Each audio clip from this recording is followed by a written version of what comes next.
Books and Booze, a bookish and wine-induced podcast from two book lovers who have never met. That is the power of the internet. Warning, this episode of Books and Booze is slightly more drunken than the other ones. Jade ended up publishing her book, It Was You, on Amazon and decided to celebrate. Hence why she may be slurring slightly in this following recording. She does apologise and promises that this will not be a regular occurrence. But we are called Books and Booze for a reason, right? Jade and I were just chatting because Mitch, my husband, just finished reading Woman in the Window. And what did he think? Because He you loved haven't it. told me. Oh, He brilliant. loved it. He rated it 5 stars. And this was the first kind of thriller he's ever read. And I think he's pretty much hooked now. Brilliant. He said he's never read Mark had- something so quickly. Yeah, Mark had the same thing when he read Lie to Me by J.T. Ellison. Mhm. It's the exact same kind of thing where he was hooked. Yeah. And they always say, like, oh, why do you like thrillers? Yeah. It's bad for you. But it's not. And they're so good for you. They're brilliant. Yeah. They are very good. I would love it if your hubby came on and spoke about the book. Maybe he should. Maybe. So today's episode is going to be about 3 books each from where we originate from. And that can actually vary because both of us have quite disturbed upbringings, whether it be the UK and South Africa or Siberia. No, Serbia. But I never went Serbia? there. All right, sorry, that's just me being an absolute Not tit. Siberian. I'm not. No, there's no Siberian here. Siberian tigers are great though. US, New Zealand, Australia. We have pretty much almost covered everywhere between the two of us. Yes. So in this episode, we speak to you about some books from where we're from. Let's start off with, what are you drinking, Jade? Because I can see you've got a red wine there. Oh God, yes. I actually don't even know what I'm drinking right now. I just finished a wonderful bottle called Harmonize with an S, but I don't have that one on me anymore, sadly. So right now I'm drinking something called the Tailspin 2017 Shiraz, Langhorne Shiraz. It's been long regarded as one of South Australia's best and most consistent wine producing regions. Selected Shiraz from low-yielding Langhorne Creek vineyards was vinified using a combination of oh God, this is getting far too technical for me. Let's just say it's delicious. I'm going to stop. I got far too into it. I just want to hear that it's beautiful. I am drinking Rosemount Encore Moscato, which I had last night at dinner, and it was really nice, so I got a bottle. Moscato, that's really sweet, is it not? Yeah, it is. Yeah, which is like my nightmare and your heaven. It's hilarious. At least, you know, like if it was back in time and we ever lived together before we got married and had babies, we know that we would never steal each other's booze because you would like the sweet shit and I'd love the dry shit. Yeah, and I think that we'd give everyone a well-rounded amount of options for what to drink. Definitely. If we were ever to host a big party. But I'm far too stingy to let anyone else drink my booze. Yeah, All right. I'm more of a sharer. I am not. Although when I host a barbecue, I do like to do like a Pimm's or something. I love Pimm's. Do you? Mm-hmm. See, because you like sweet shit. Like, I'm British, I should love Pimm's, but I don't really enjoy it. I like Pimm's.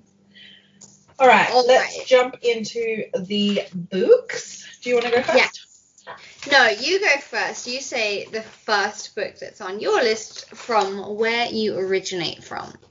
Okay, so I picked mainly Australian ones because I do love to highlight Australian authors. So the first author I picked was Markus Zusak, who is very well known. Yeah. He wrote The Book Thief, but I didn't pick The Book Thief because that's not set in Australia, so I tried to pick books that were set in Australia. So I picked I Am the Messenger, which is one of his That's other his books. first books, isn't it? Yes, yeah. Have you read it? No, I've never read any of his books, but I really want to. And his book after the Book Thief is coming out now, I believe. Yeah, I think it came out this month. I think it's like The Bridge of Clay. Something like that, yeah. It looks really, really good. I'm kind of trying to be avoiding things because I'm on my book buying ban, so I'm trying not to look and be tempted. At the current moment that we're recording this, it is the 28th of October. So Chiara is still currently on her book buying ban. I've only got a few more days to go. I've been strong. So I picked, I Am the Messenger by Markus Zusak. And like he's a phenomenal writer. So the synopsis of this one is: Ed Kennedy is an underground cab driver without much of a future. He's pathetic at playing cards, hopelessly in love with his best friend, and utterly devoted to his coffee-drinking dog, the doorman. His life is one of peaceful routine until inadvertently he stops a bank robbery. That's when his first ace card comes in the mail and he becomes the messenger. And I just think he's a really talented author. He's written one of the biggest books, I think, in like the modern times, The Book Thief, which is phenomenal. Like, it's such a good book. I haven't read it. See, that's another one that Mitch read and he loved it. It's really, really good. And it's a quick read too. Like, it's heavy, but it's not. Okay. It's not one that takes you forever. But he's got such a good voice, and this book is really powerful and full of soul, and it's really it just has that Australian feel to it.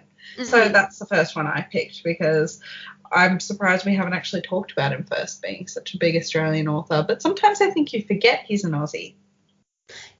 Honestly, from not knowing, I mean, I'm not Australian. I had no idea my whole life that he was Australian, and I've had The Book Thief on my shelf in South Africa for years because so many people love it and always say how incredible it is. So I bought it.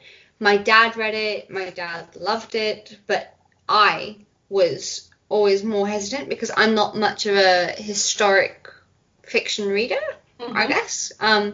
So yeah, it was always like on the back burner for me, and I've just never picked it up. But when I realized he's Australian, I was like, oh, okay, maybe I should take some time and like give this guy a bit of my time. Have you seen the movie? No, I have not. Movies have you? Yeah, we went to see it at the cinemas when it first came out.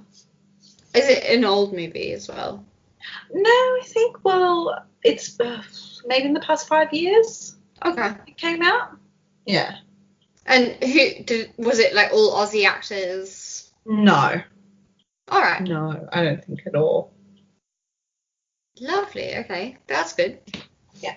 So what was your pick? All right, my first pick. So I, as well as you, you've also gone for books that you haven't yet read, right? No, that I picked 2 that I have read and 1 that I haven't. Okay. So the first one I'll speak about is one that I have read, and that is The Apartment by S.L. Gray. Now this, I had no bloody idea that this was a thriller and B, written by a South African duo author couple. So when I got it, I was so surprised, and I was like, wow, this is awesome, because it did everything for me. It tickled every part of me that I needed. So the book is about like a married couple living in Cape Town, South Africa, which is where I lived for a while. They decide to do this house swap with a Parisian couple in the hopes that they can finally get back the life that they deserve. Like, they just really need a break. They're super stressed. So when they arrive in France, their nightmare only worsens. The house that they arrive to looks nothing like the photographs online, and they just start to wonder if the Parisian couple were, like, ever really real, because suddenly they're not contactable. The photos of the house that they've moved into are just not legitimate. Like, this house is like a decaying, horrible mess. And they're supposed to be swapping houses with them back in South Africa, but they don't hear from them, so they don't even know if they're okay. So then, like, they're determined to make it work because it's just for a week. So they're like, okay, romantic, Paris, whatever. So the main characters, Mark and Steph, they decide to, like, stick it out, and like, really creepy things start to happen in this house. Like, Mark is unable to let go of his heartbreaking past. He starts seeing things he can't explain without sounding crazy. The ghost of his deceased 7-year-old daughter comes out, but the things that he's seeing is so vivid and real that it makes him crazy, because it could literally be real. And that's the premise of the story of The Apartment. And I have so much to say about it, because South African books are often really cringeworthy. Yeah. It's really hard to find one that you're like, oh, that's really great. You know, like, South African books, it can really, like, embarrass you as a South African to read something in a South African setting and in the South African dialogue. It's just, I don't know why, it just does. And that book did have that, but it was also so brilliant, and I loved it. It freaks me out. It was really addictive, and every chapter ended with a cliffhanger, and I cannot recommend this book to anyone enough. Okay. Yeah, 5 massive goblets of wine from me, and on that note, I need to pour a glass. What's your next pick? So my next one is one that I read when I was a lot younger. It's Tomorrow When the War Began by John Marsden. Have you heard of that one? No. Okay. So it's kind of a more of a YA one, but I wanted to include it because it is such a powerful book. So when Ellie and her friends return from a camping trip in the Australian bush, they find things hideously wrong. Their families are gone. Gradually, they comprehend that their country has been invaded and their town taken prisoner. As the reality of the situation hits them, they must make a decision. Run and hide, give themselves up, or fight. I just got scared. I didn't have my headphones on and I didn't know Mitch hid in the kitchen. I get scared a lot, don't worry.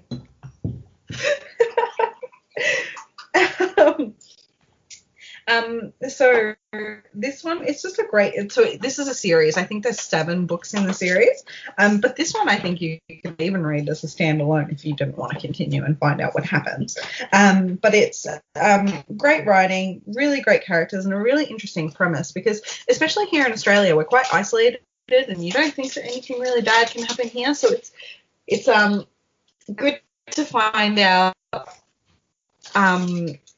like, good to kind of read about what could happen in an Australian setting if we were to be invaded, because we're not completely isolated. No. Yeah. And so you really enjoyed it. Did it get like 5 goblets of wine from you? Yeah, like, it's hard because I haven't read it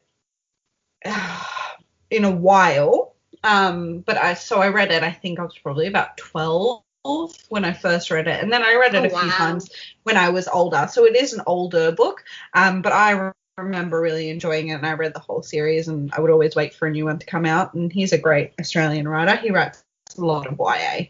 Yeah, I have a couple of books like that I listened to in school and I read in school. I don't remember them off the top of my head. I kind of remember a little bit about what they're about, like the World Wars and stuff like that.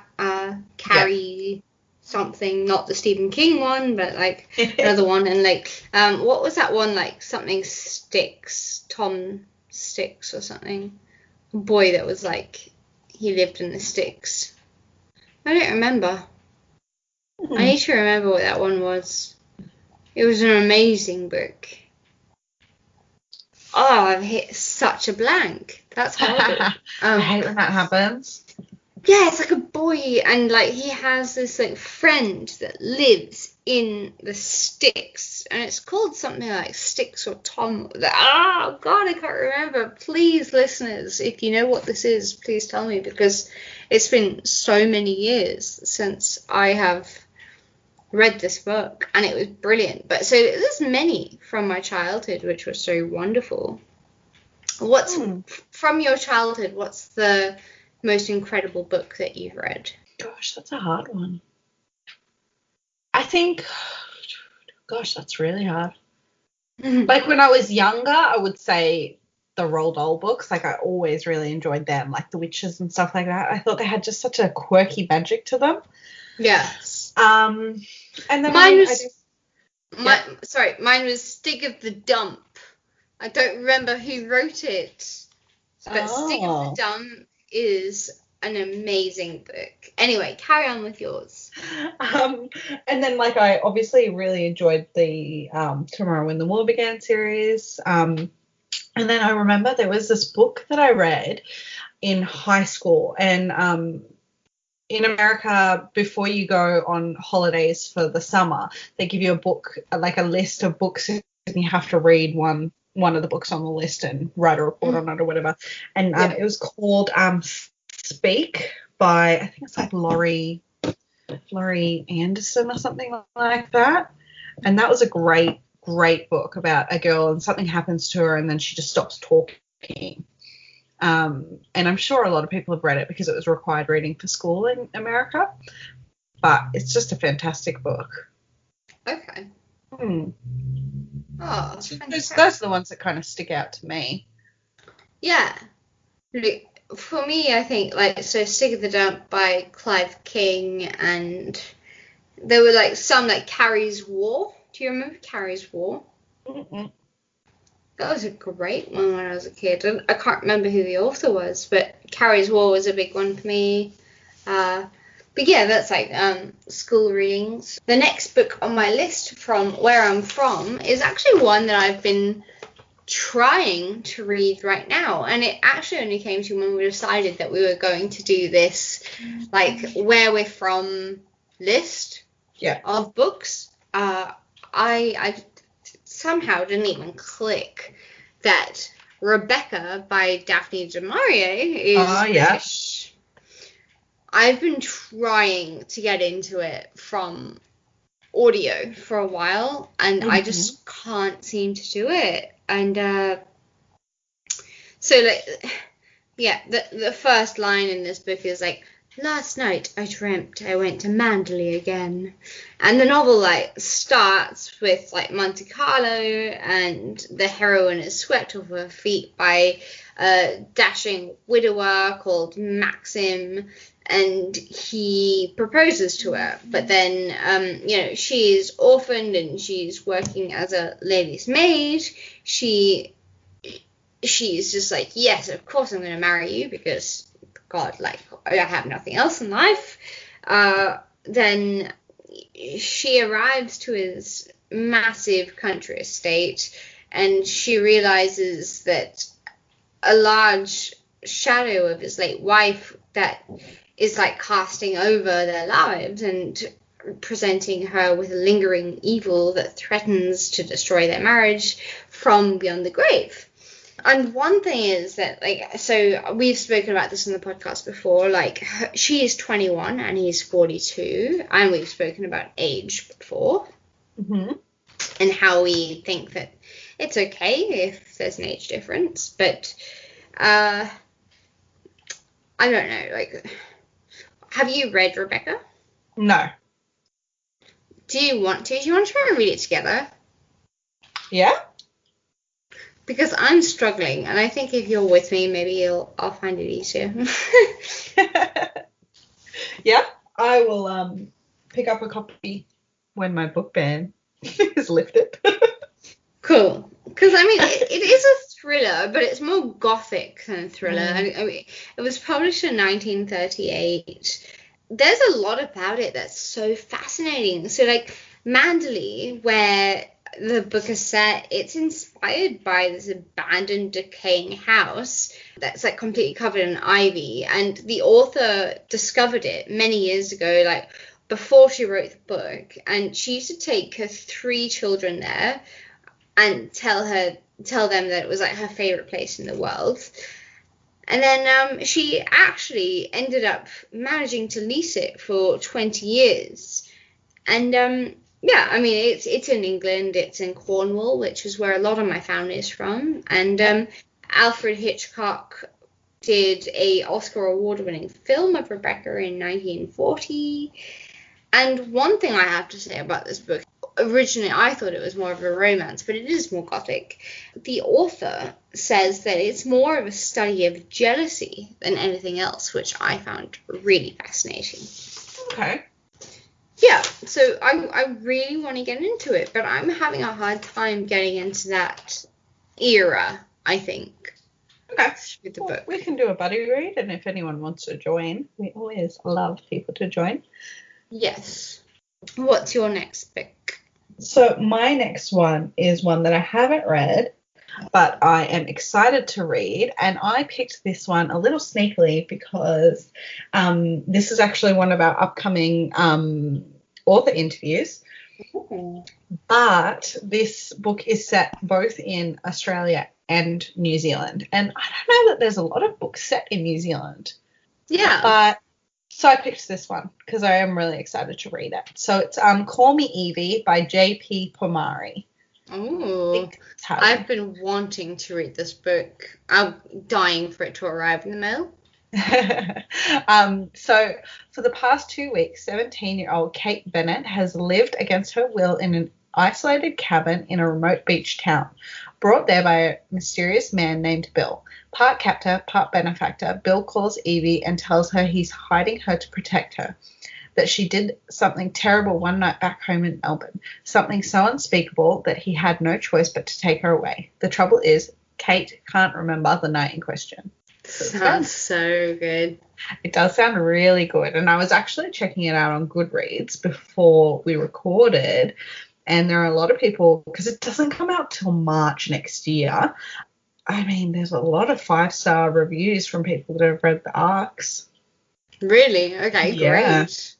So we will be getting a copy soon, so we will let people know how it goes. Yeah, I'm super excited for that one. That's the one thing I found with the last book I mentioned about The Apartment by S.L. Gray. Like, for the most part, it doesn't have a good star rating on Goodreads. And a lot of people I trust have rated it badly. And I know I have terrible taste in, like, TV shows and shit, like, but I like to think I kind of know what I'm doing when it comes to books. And I think for a South African book, it was really good. Okay. Well, so I just looked it up. So it's rated 3.14 stars, The Apartment, on Goodreads. Yeah. Yeah. Oh, so I've only got 2 people that have rated it on my Goodreads. On your friends list, yeah. Yeah, so that one is you, and then one is Suspense Thrill. And she didn't like it at all. No, she rated it a 2. Yeah. So that's what I'm saying. Like, so some of the people that I love and I respect their opinion so much, they did not enjoy it. And I understand, but I think also for me it was really nice being from South Africa to have a book set in South Africa that wasn't completely cringeworthy and a thriller, no less. See, and I was talking about this today, and I think that is something that you do have to take into consideration because people approach books with different attachments. So you have that South African attachment, right? Whereas suspense thrill, she's American, so she probably doesn't have that attachment. So sometimes, like, it can depend on your mood when you're reading a book, or like it can depend on so many other things. That's why sometimes I don't rely too heavily on what people have rated on Goodreads, because even you and I, who like a lot of the similar things, can rate books completely differently. Yeah, a lot of the time we do things very differently. I think there's one coming up that I don't want to spoil it for anyone because it'll be a future episode, but it's one of our buddy reads, and you've rated it really poorly, and I didn't dislike it as much as you disliked it. What was it? 9 Perfect Strangers. Oh, yep. So I hated it, and you didn't think it was that bad? Well, no, and I won't go too much into it because obviously there'll be an episode, but I think I approached it differently to you, and I think, have you read a lot of her earlier stuff? Well, I haven't read What Alice Forgot or The Hypnotist something or whatever. I've read The Husband's Secret, which is my favorite. I've read Big Little Lies. Big Little Lies, which is my second favorite. Treaty Mighty Guilty I hated, and that reminded me of this one. See, whereas I think a lot of her earlier works are more like this one, which more domestic suspense. Like, I wouldn't say that they're thrillers per se. Which I like. I love the more domestic suspense. Yeah. That's my kind of jam. Right there. All right. What's your last book? So I'm doing a shameless self-plug and saying that my book that just got released today, called It Was You by Jade Lee Wright, is set in South Africa. It is a book about a woman. It's complete fiction, don't worry. It's a book about a woman who is really fucking heartbroken after someone has cheated on her so badly and abused her to an extent where she is just like riddled with self-doubt and self-hate, and how she gets kind of confidence building back, but then she comes home and she's also got to deal with a family of alcoholics and what it's like to deal with a family of alcoholics. While then that's all going on, her best friend is brutally murdered, and she is given custody of her godchild, her best friend's daughter, who's 13, and she believes that the godchild is not very kind, and she thinks that there could potentially be something up with the godchild, that she could have something to do with the mother's murder. And the book is all set around the South African world, and yes, that's all I'm going to say. And if you wanted to hear the first chapter of Jade's book, it is up on our little podcast page, so give it a listen. Buy it. Yeah. Go. Now, buy it. Please. Thanks, Kiara. Yeah, I had my first customer today from the US, and I was like, oh my god, I think it makes me so happy. What's your last book? That was my last one. You're the last. Oh, have you finished? Yeah. Have I finished? Yeah. I finished too. Yes. I can't count right now. I had a long weekend, okay? I'm over it. I know, it's Sunday night at 9:45, 8:45, depending on where Chiara or Jade is in Australia. So we're very tired. And I don't want life to go on right now. I just want to stay in this moment forever. That would be nice. I just want to, so Mark and I are about to heat up some of his mother's lasagna that she cooked months ago, because I can't cook lasagna. So she came over to our house and she cooked lasagna and froze it.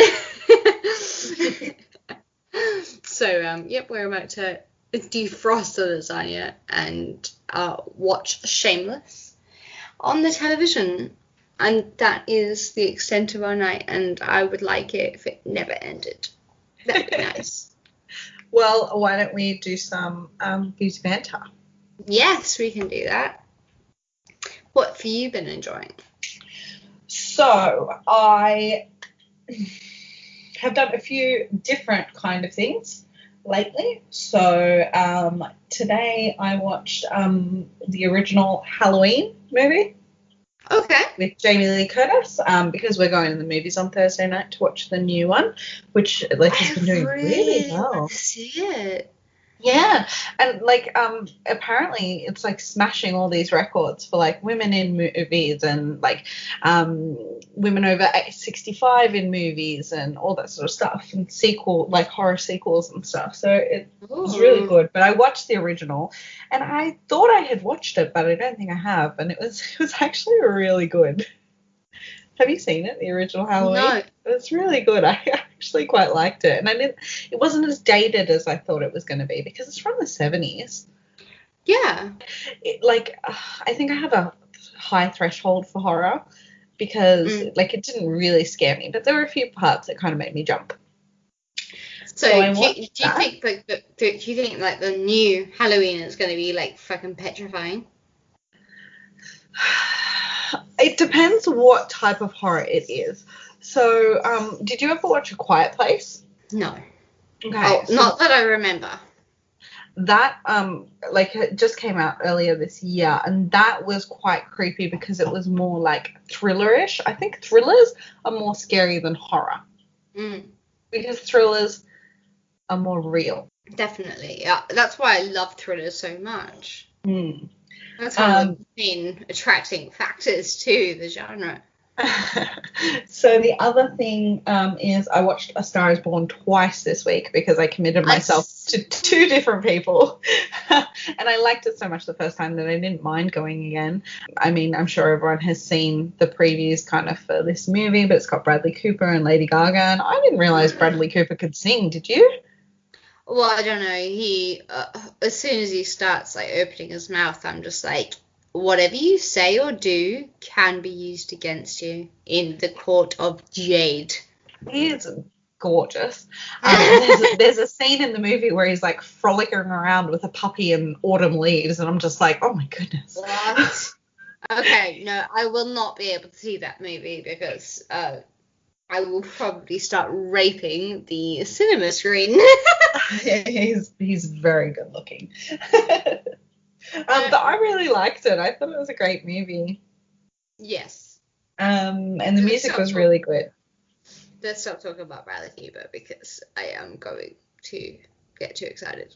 And then the other thing is this weekend, our friend over at Clutch Kitten Gaming, he posted that his new episode was on Little Nightmares, and that reminded me that it had been recommended to me by a few different people. So I decided to check on the PlayStation if it was how much it cost, and it was only $12. So Mitch and I downloaded it today, and we played a little bit this afternoon while the boys were doing their own thing. And it's really a creepy little game where it's described as confronting your childhood fears in this darkly whimsical tale set in an immersive world of great sensibility, interactive storytelling, and outstanding sound design. Discover the foul secrets of the moor and survive attentions of its monstrous residents in a bid to escape the world outside. So it's a little bit of a puzzle game. And a story game, and it was quite fun. It's really dark and creepy, and I liked it. Oh, that's good. Nice for Halloween week. Yeah, definitely. Maybe I should try it. Mark's busy playing the PlayStation now while I record with you, so that's something good to look forward to. Something we can. So you can play it together as a couple. We kind of just switch on and off. If one of us gets stuck, or we just each kind of have a go. Okay. Yeah. Oh, that's nice. Yeah. Okay. So I have been enjoying. We started watching something on Netflix called because we're just annihilating everything.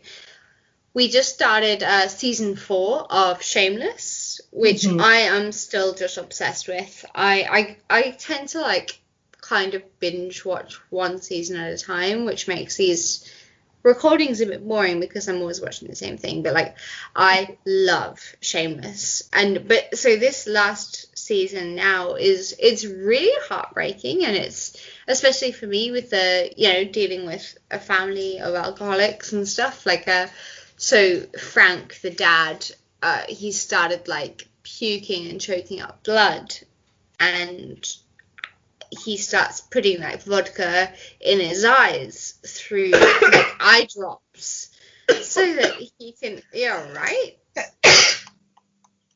Woo! All right. She was All just good. having a moment. Yeah, the vodka in the eyes got to me. Yeah, it's ridiculous. So that, and apparently I've heard, I don't know if this is a thing because I haven't seen it yet, but apparently like shoves a pipe up his asshole and starts putting things up his bum so that it gets into his bloodstream. I don't know, but I wouldn't put it past him at this stage, and it's just really sad for me to see it, but it's also really funny because like they take the piss out of a lot of stuff that other people probably don't think is real, but it kind of is for someone like me that comes from a family like that. So yeah, it's kind of funny, and so I've been watching that, and I started watching I Am a Killer on Netflix. Right. Yeah, just season 1, and I just watched the first episode. That was fantastic. Like it gave me so much information into death row and how the killers and prisoners actually want to be on death row because it's such a different lifestyle, and they get treated like kings when they're on death row. And it's just stuff I never actually realized. So yeah, that was super interesting. So I started watching that. Otherwise, I have been trying to be healthy. That's not really worked. So the most of my highlights would probably be wine, and I speak about that enough. I had another thought while you were talking about the I Am Killer show on Netflix. Have you watched Mindhunter? Yes, we loved it. Did you like that? Oh, you love it. Yeah, we Yeah. love it too. We watched the second whole thing. season. Yep, us too. Mindhunter is amazing. I've heard there's a book. I have the book in South Africa, so my dad has it. I don't have it, unfortunately. But apparently the book is brilliant. My friend lent me her copy, so I have to read that soon. Well, let me know how it is, because I really want to read it. I mean, the show is fabulous. I wasn't expecting it to be so kind of fiction-based. Like, it was more of a TV show.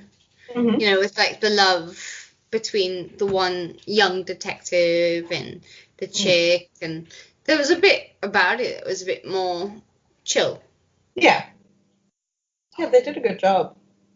Yeah, while still bringing in huge elements, like, that guy that loved the shoe and got turned on by shoes. I was like, ugh. Okay, well, I think that is it for this episode. But we do, if you have stuck into the 39 minutes of this recording, we have another special little giveaway. So Jade and I both already went out and bought copies of The Girl on the Page by John Purcell. John Purcell.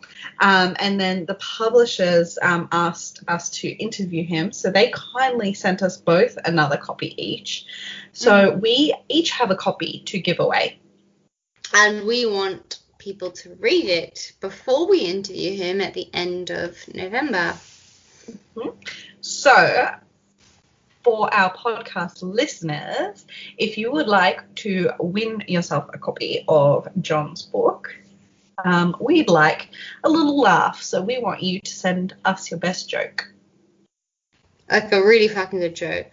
So DM us or email us at hello@booksboozepod. And I'm just saying, if you make your partner the butt of the joke, You get bonus points. So yeah, it's open worldwide, so we'll send it anywhere, but we really want people to read this book because it looks amazing, and oh my god, the cover art is incredible. I know. I'm just like, oh, I just want to lick it. So yeah, thank you for listening as always. Yes, on that note, I need to start reading a shit ton of books to catch up to Chiara because she reads way fucking faster than I do. All right. We'll talk to you later, guys. Bye. Bye. Thanks for listening to Books and Booze. You can find us on Instagram and Twitter under booksboozepod, or email us at hello@booksboozepod.com. We're also on Patreon if you'd like to support our podcast by donating as little as $2 a month. If you're looking for a free way to support us, then you can leave us a review on Apple iTunes or Stitcher. It really helps other people find us. As always, it's been a pleasure. I'm Jade, and you can follow my Instagram at boho_bookworm, and Chiara is my co-host, and you can find her under bookish.kiki. Until next time, happy reading and drink responsibly.